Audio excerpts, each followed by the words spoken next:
à toutes et à tous et bienvenue dans ce nouveau Pitch Day des rencontres digitales IREF. Aujourd'hui, nous allons découvrir un concept tendance et convivial qui mêle plusieurs univers, brasserie, restaurant premium et coffee shop lounge, un modèle hybride qui répond aux nouvelles habitudes de consommation avec des lieux pensés comme de véritables espaces de vie et de partage. Et pour en parler, j'ai le plaisir de recevoir aujourd'hui Christophe Legrand, le directeur du réseau Gardenize. Bonjour Christophe et merci beaucoup d'être avec nous aujourd'hui. Bonjour Elsa, comment allez-vous? Très bien, merci Parfait. vous-même. Si, très bien. Bon, alors pour démarrer, juste rapidement, est-ce que vous pourriez nous présenter Gardenize en quelques mots? Alors, Gardenize Café, c'est un concept de brasserie qui a été créé en 2003 avec une ambition simple, c'est-à-dire créer des lieux, proposer des lieux de vie pensés pour séduire les consommateurs et surtout conçus pour réussir et être rentable. Voilà, en résumé, ce qu'on peut dire sur notre enseigne. Parfait. Donc maintenant, on va développer parce que vous titillez notre curiosité là, Christophe, avec votre concept, pour ceux qui ne le connaissent pas. Donc, nous, on veut tout savoir. Donc déjà, peut-être nous raconter comment l'aventure a démarré. Alors, aujourd'hui, on a démarré notre lancement d'enseigne en 2003. Donc 2003, c'est-à-dire il y a plus de 20 ans aujourd'hui, on a créé donc 2 brasseries pilotes qui sont situées à Brive et à Périgueux. Ces brasseries donc, sont toujours opérées par le groupe et ça toujours de pilotes, donc avec des résultats aujourd'hui qui sont plutôt très positifs, avec un CA en progression. Donc 2003-2005, ça a été la phase de création du concept, mise en place de toutes les process. Et ensuite, 2005, on a décidé de lancer notre produit en format licence de marque. On a été élu en 2006 meilleur espoir de la franchise. Et sur la période 2005-2012, donc sur cette période de 7 ans, on a ouvert 20 brasseries en licence de marque. Alors, des brasseries qui étaient soit de la rénovation de points de vente existants, soit des créations pures. On était plus sur la rénovation de brasseries de personnes qui cherchaient des solutions pour développer leur activité. Et on était sur un chiffre d'affaires qui s'est allé de 1,4 million par restaurant à 3,5 millions hors taxe. Voilà. Ensuite, on a décidé à partir de 2012 de faire une pause dans notre développement et on a souhaité arrêter notre développement, donc notamment notre développement en licence de marque. C'était une pause stratégique, donc on a continué à opérer les franchisés existants, nos restaurants pilotes. Et l'idée, c'était de repartir avec un concept plus dans le format franchise, donc avec un savoir-faire plus important, apporter plus d'éléments un accompagnement plus solide pour effectivement reproduire au mieux l'idée qu'on se fait de notre enseigne. Et donc, on a décidé donc, en 2025 de rénover nos 2 brasseries pilotes. Donc, on a transformé l'intérieur, remis en place une charte architecturale. Et en 2026, donc à partir de mars, on a décidé de lancer notre concept de nouveau en format franchise cette fois-ci. Voilà. Ok. Donc aujourd'hui, il y en a combien de Gardenize? Actuellement, le réseau forcément s'est éteint naturellement et ça, c'était un souhait aussi de notre part parce qu'on voulait repartir sur une bonne base. Donc, il faut savoir qu'en moyenne, les franchisés qu'on a eu entre 2005 et 2012 ont renouvelé le contrat avec nous en moyenne à 3 fois les contrats, donc c'était des contrats de 5 ans. Et effectivement, le réseau s'est réduit fortement et c'est une des raisons pour lesquelles aussi on a souhaité relancer, c'est-à-dire repartir avec des bonnes bases. Donc aujourd'hui, on a 2 points de vente pilotes qui sont toujours les mêmes, donc qui sont opérés depuis 20 ans. On a un franchisé qui est à Charleville-Mézières qui est chez nous depuis 2008 et un franchisé qui est à Orléans aujourd'hui. Voilà. Mais en fait, c'est hyper important parce que parfois, le fait de cette remise en question et puis la volonté en fait de vouloir bien faire les choses, de vouloir bien accompagner les franchisés, de repartir sur un concept peut-être mieux réfléchi, c'est super en fait. C'est une seconde vie quoi pour Gardenize. Oui, l'idée c'était déjà de pas trahir l'ADN de notre concept, c'est-à-dire notre signature originale, c'est le bonheur à toute heure. Et c'est ce qui traduit notre concept qui repose, entre guillemets, sur un modèle hybride où on va être capable, on essaye de transformer chaque moment de consommation dans une journée en un moment de plaisir pour le client. Donc, on va retrouver effectivement une offre restauration avec une brasserie premium. On va retrouver aussi un glacier salon thé coffee shop l'après-midi et un bar lounge cocktail pour l'afterwork. Donc ça, c'est l'idée originelle qu'on a eue depuis le départ. On reste sur cet ADN-là, mais effectivement, on a évolué, surtout dans l'accompagnement aujourd'hui de nos futurs franchisés. On veut avoir des supports, des outils qui soient plus performants pour être plus performants en termes d'exécution de notre enseigne. Voilà. Ouais, tout à fait. Le marché aujourd'hui, comment il se présente? Alors, le marché aujourd'hui, le marché de la restauration, il est en perpétuelle progression, hein, c'est clair. Aujourd'hui, les repas hors domicile sont en progression et les perspectives sont tous les mêmes, hein, c'est-à-dire de plus en plus, les gens iront manger à l'extérieur. Alors après, les différents formats de restauration, aujourd'hui, effectivement, il y a de la bascule, il y a des changements par rapport à ça. Nous, le constat, c'est que le marché global est en progression, avec des perspectives d'évolution qui sont très positives. Par contre, on estime qu'il est en train de traverser une phase majeure, et je dirais qui a été accélérée un petit peu par le Covid. Hein. C'est-à-dire qu'on a d'un côté la restauration traditionnelle place assise, et de l'autre côté, on va dire la restauration fast-food, hein, donc vente à emporter, etc. Alors, il y a un autre marché aujourd'hui qui est effectivement le marché dans la grande distribution aussi, qui arrive avec des plats préparés, etc. Mais moi, je vais me concentrer sur le fast-food et sur la restauration traditionnelle aujourd'hui. Donc, concernant la restauration traditionnelle, aujourd'hui, effectivement, il y a dans certaines enseignes, certains indépendants ont de fortes baisses d'activité et beaucoup d'enseignes qui sont en difficulté depuis la reprise après Covid. Hein. Bon, moi, nous, on l'explique effectivement parce que la qualité, entre guillemets, perçue au niveau du consommateur, il n'y a pas de différenciation finalement en termes de qualité par rapport à la restauration rapide.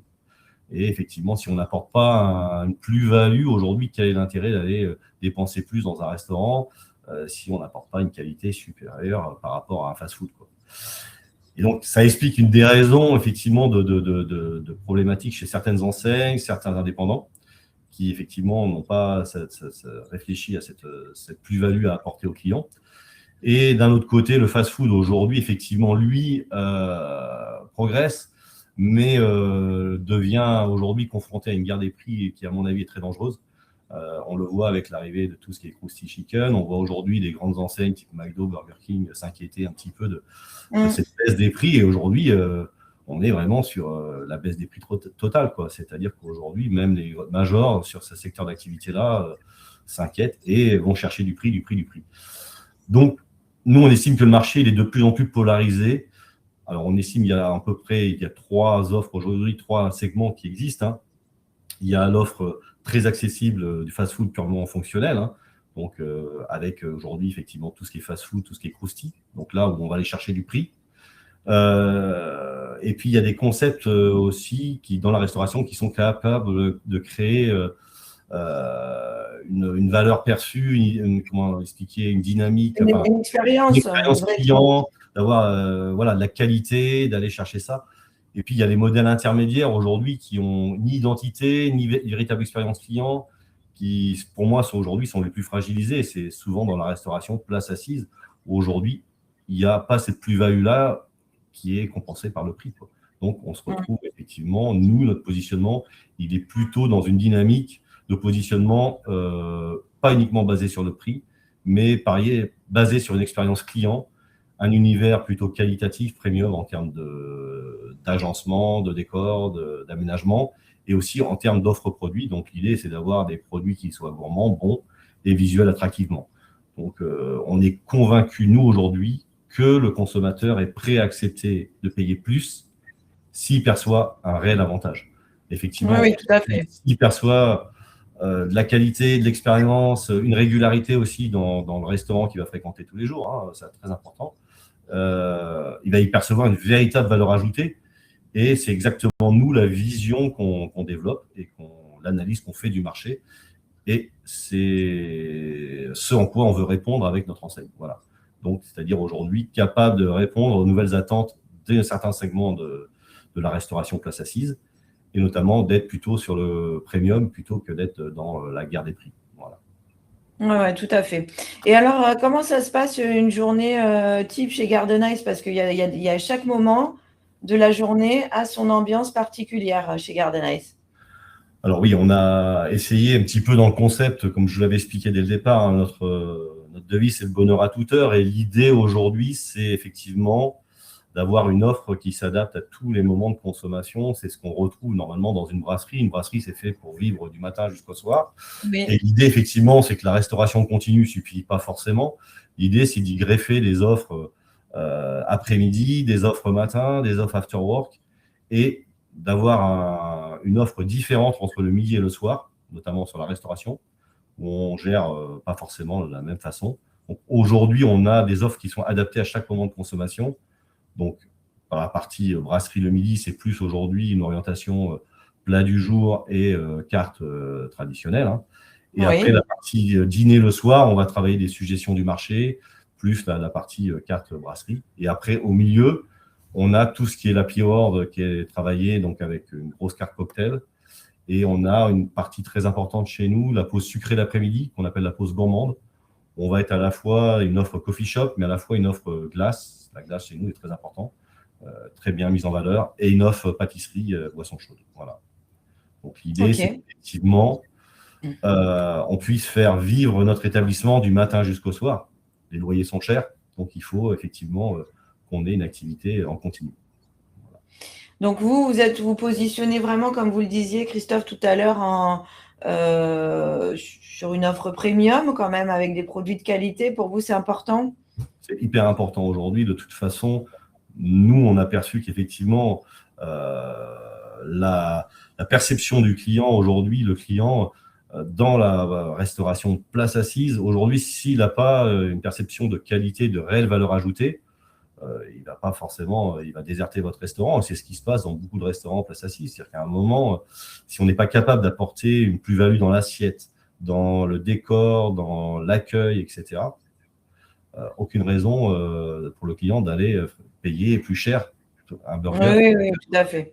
Donc aujourd'hui, l'idée, ça a été de travailler, bien sûr, l'offre produit, notre charte, entre guillemets, produit, notre charte architecturale aussi avec un agencement cosy et de qualité, hein. Donc, et de travailler aussi tous les outils de lumière, de musique en fonction des différents moments de consommation. Et bien sûr, travailler forcément au niveau des gens qui opèrent, l'accueil qui doit être forcément là aussi. Voilà. Oui, oui, tout à fait. C'est vrai que je pense que c'est important d'insister aussi là-dessus. C'est vrai que vous avez fait un vrai travail d'ambiance dans les Garden Ice, c'est-à-dire que en fait, chaque moment de la journée a sa lumière et sa musique. Enfin, je veux dire, vous adaptez au fur et à mesure de la journée, justement aussi par rapport en termes d'ambiance, quoi. Tout à fait. La qualité, soyez par là, au niveau du consommateur, elle est bien sûr perçue dans ce qu'il va retrouver dans l'assiette, hein, ça c'est évident, hein, c'est la base, hein, mais elle est aussi dans l'attention qui est portée au lieu, c'est-à-dire aujourd'hui, si vous rentrez dans un lieu qui dégage une atmosphère paisible, chaleureux, bah, vous aurez vécu une expérience de plaisir, quoi. Et si en plus la nourriture est bonne, que l'accueil est correct, bah, tout va bien, quoi. Et effectivement, aujourd'hui, le combat, c'est ça au quotidien chez Garden Ice, c'est d'être les meilleurs.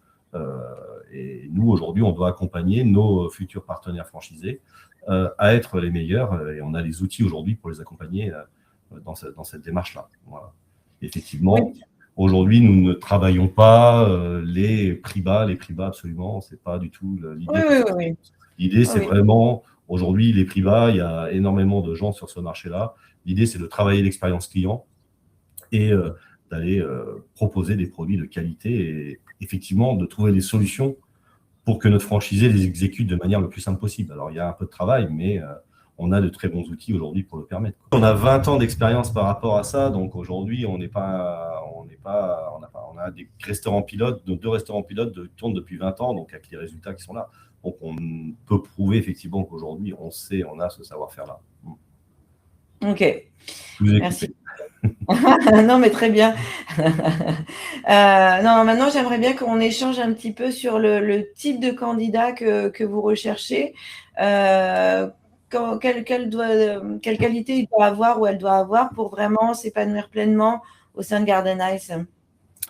Alors, Aujourd'hui, les profils qu'on recherche, c'est bien sûr avant tout des entrepreneurs, hein, donc forcément, hein, donc ce sera des chefs d'entreprise aujourd'hui qui seront à la tête d'une entreprise qui peut être entre 15 et 30 salariés, donc des vrais entrepreneurs, des gens qui soient bien sûr passionnés par le métier, impliqués, qui sont orientés résultats, parce que chez nous, effectivement, aujourd'hui, faire rêver le client, c'est bien sûr la base et c'est ce qu'on aime faire, mais il faut que derrière, il y ait du résultat économique. Et aujourd'hui, ça, c'est très important d'avoir des partenaires qui soient vraiment orientés résultats et puis qui soient capables aussi de porter notre image, quoi, de porter le côté qualitatif, premium. Donc, on ne cherche pas forcément des investisseurs purs, par exemple, c'est pas… Bien sûr qu'il faut investir, mais un investisseur pur qui va arriver sans nous présenter un partenaire associé qui sera impliqué totalement dans la brasserie, ça ne va pas nous intéresser. Voilà. Oui, par contre, il peut quand même être là s'il a justement un Il faut directeur de opérer au restaurant. quotidien. Voilà. Voilà. Donc, après, effectivement, on est dans de la gestion d'humain, de la gestion d'équipe. Donc, il faut avoir le sens du commerce. Il faut être aussi avoir un œil sur la qualité d'exécution. Donc, voilà, on attache beaucoup d'importance à des candidats. Je redis, pour moi, là-bas, c'est des gens qui ont une culture résultat, une culture performance.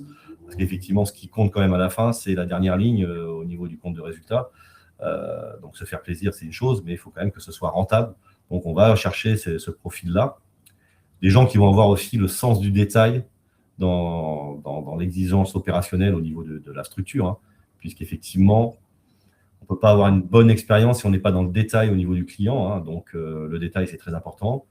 Et puis après, vraiment, une grosse capacité à manager les équipes parce qu'effectivement, la problématique aujourd'hui, comme avant d'ailleurs, c'est manager, recruter. Et effectivement, aujourd'hui, c'est une grande partie du boulot de l'exploitant, quoi. Voilà. Donc, Il y a combien de personnes à peu près dans un Garden Ice qui on va travaillent? avoir pour des établissements qui font, comme nos restaurants pilotes, font un peu plus de 2 millions d'euros hors taxes. On est sur une vingtaine de salariés. Alors, quand on va monter sur certains franchisés qui sont à plus de 3,5 millions, on va passer à 30 Oui, salariés. quand même. Donc, c'est des structures, voilà, aujourd'hui, effectivement, avec beaucoup de personnel.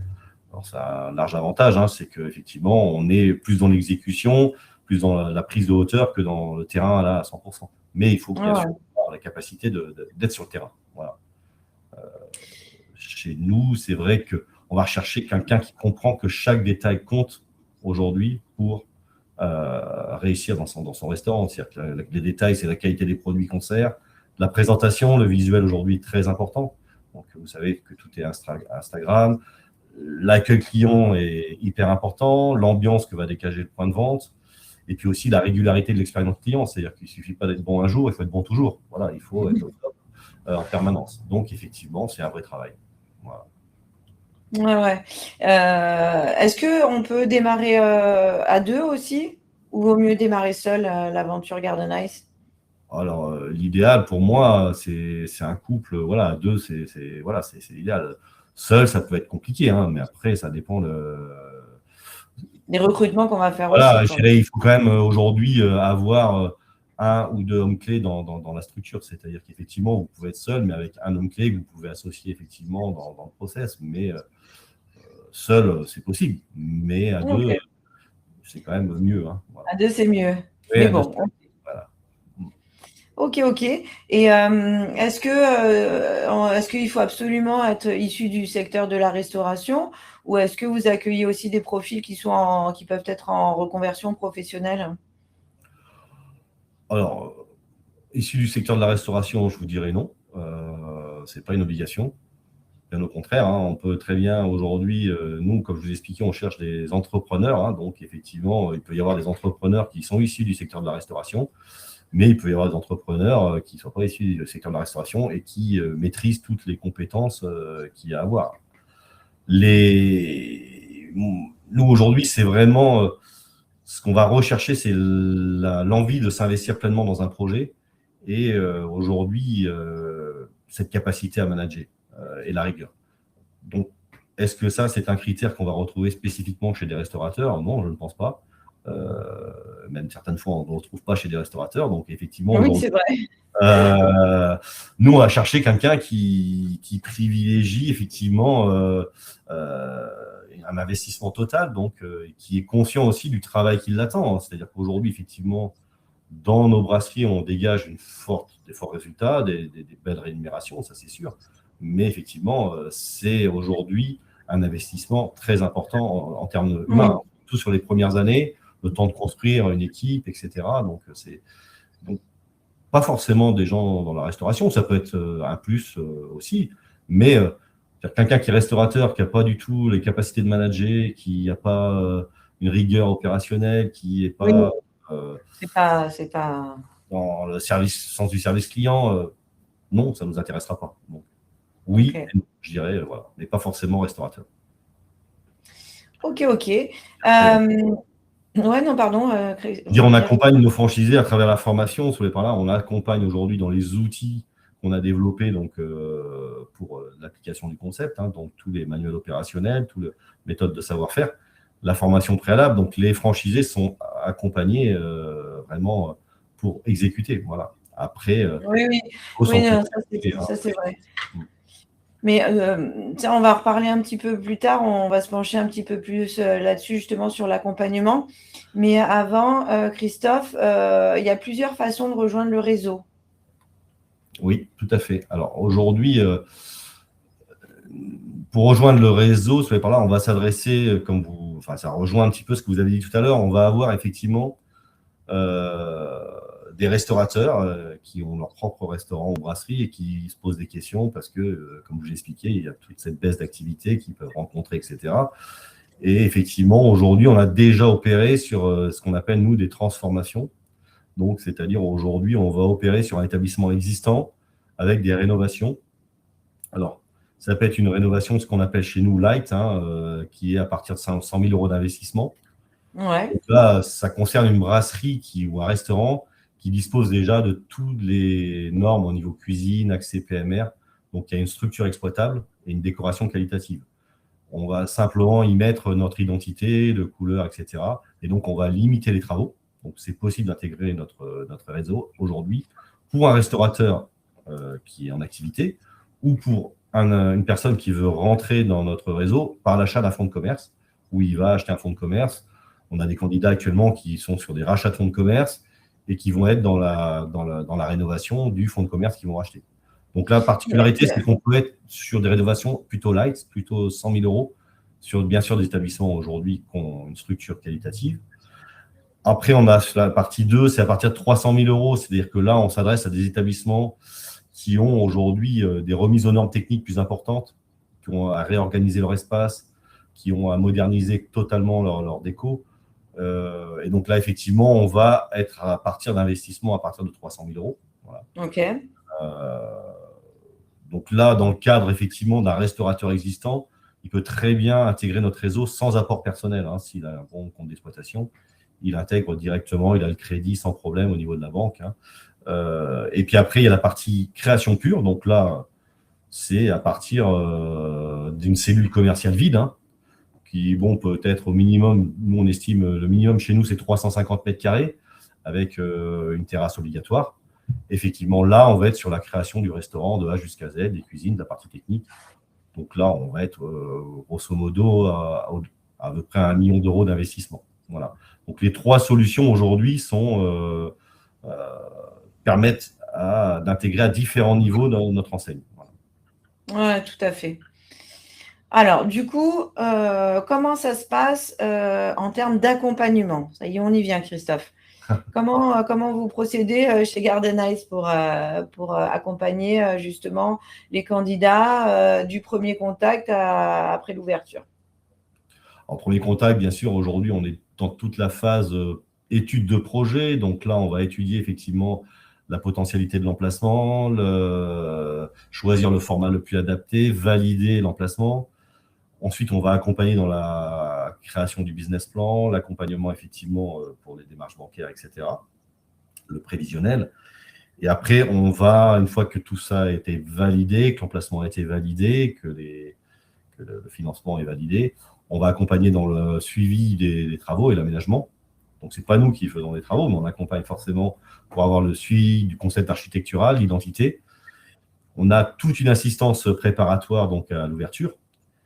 Et en parallèle, on a ce qu'on appelle, nous, la formation. C'est une formation en immersion dans nos restaurants pilotes sur les hommes clés. Donc, ça va être les dirigeants de l'entreprise et responsables de salle et chefs de cuisine qui vont être 4 semaines dans nos brasseries et qui vont être formés sur le terrain, en plus des outils qu'on a aujourd'hui en numérique, donc à appliquer le cahier des charges et exécuter le concept Garden Ice. Donc aujourd'hui, on accompagne donc en avant ouverture effectivement sur cette partie-là pour effectivement transmettre le mieux possible notre ADN et être le mieux possible dans la phase d'ouverture. La phase d'ouverture dans la restauration, c'est quand même une phase hyper importante parce que très stressante, très dure, Ouais, c'est vrai. Voilà, donc là, on est habitué, on a opéré sur plus de 20 ouvertures, donc on sait de quoi on parle, on sait les problématiques qu'on va rencontrer. Donc, on est en assistance aussi, là, on délègue des équipes pour les phases d'ouverture, donc aussi bien en cuisine qu'en salle. Et l'idée, c'est effectivement de les déléguer le moins longtemps possible. Et si la partie formation a été faite correctement, tout va bien se passer. Et puis après, une fois que l'affaire est lancée, on est dans le suivi continu, donc avec l'accompagnement classique. Aujourd'hui, on a un animateur réseau qui va faire un audit tous les trimestres. Et puis, on est à la disposition, effectivement, des franchisés. On travaille aujourd'hui avec l'obligation de nous fournir mensuellement un tableau de bord où on va aller challenger les ratios financiers qui sont très importants. Comme je vous l'expliquais, aujourd'hui, la rentabilité, c'est ce qui compte pour nous au final. Voilà. Oui, tout à fait. Ok, et donc après l'ouverture, vous êtes là aussi si jamais le franchisé il a besoin C'est obligatoire. C'est-à-dire que nous, on fait ce qu'on appelle des visites d'audit qui sont programmées tous les trimestres. Donc là où on va aller vérifier certains critères. Et puis après, on échange soit format visio aujourd'hui, soit format à disposition du franchisé en fonction de ses problématiques. Donc effectivement, quand il y a une problématique bien spécifique, on peut réintervenir opérationnellement sur le site s'il le faut, en accord avec le franchisé, bien sûr. L'idée, effectivement, c'est de l'accompagner en permanence sur la réussite de son projet et de à ses côtés. Voilà. Ok, Christophe. Écoutez, merci beaucoup. Je peux vous laisser le mot de la fin? Le mot de la fin, je ne sais pas quoi vous dire. Le mot de la fin, aujourd'hui, j'espère que j'ai convaincu les gens d'adhérer à notre réseau. Et voilà. Donc aujourd'hui, vous avez toutes les infos sur notre site web. Et puis, au plaisir de rencontrer les candidats. Voilà. Bon. En tout cas, merci beaucoup, Christophe, pour cette présentation très inspirante. Donc, vous l'avez compris, Garden Ice, c'est bien plus qu'un restaurant, c'est un véritable lieu de vie qui combine restauration premium, convivialité, expérience client dans un concept moderne et différenciant. Et pour en savoir plus, évidemment, rendez-vous sur le stand de Garden Ice pour échanger directement avec Christophe et son équipe. Et moi, je vous dis à très bientôt pour un nouveau Pitch Day des rencontres digitales IREF. Merci Christophe, au revoir. Merci à vous, merci, au revoir.